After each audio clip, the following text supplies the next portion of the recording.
Is the YouTube algorithm against your small channel? Maybe. But watch to uncover 3 insider secrets from Todd and Racheal, the algorithm programmers who know it best. Comment your current number of impressions and check back in a month to see your progress. Factor number 1, personalization. Personalization is all about understanding what your viewers like based on their past watch history. YouTube monitors your viewers' watch history, what videos they enjoyed, how long they watched, and their overall viewing patterns.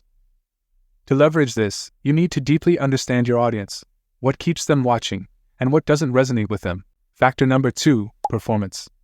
Performance has 3 crucial components: appeal, engagement, and satisfaction. Appeal talks of the before, which is whether viewers click or skip your videos. Engagement talks about the during, which is how long they stayed after the click. And satisfaction talks of the after, whether they enjoyed what they watched. YouTube also uses surveys that occasionally pop up to measure satisfaction. To boost performance, focus on working to improve CTR, make engaging content, and encourage interactions such as comments and likes. Do note that the not interested feedback may also affect the performance of your videos. Just before Factor 3, join us in this journey by hitting like and subscribe, and let's achieve incredible growth together. Factor number 3, external factors. The first is topic interests, which deals with both shifts in audience interests, and also how broad or niche the appeal of the topic of your videos may be. And this correlates to the number of impressions you get. Second, competition.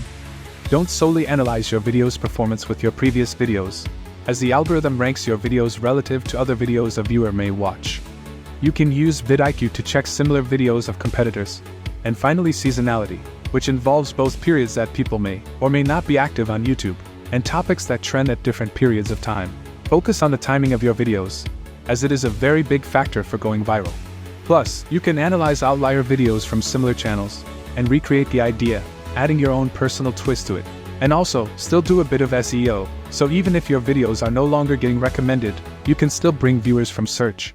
Apply these, and watch your channel grow. Comment if you want me to explain any of the factors further.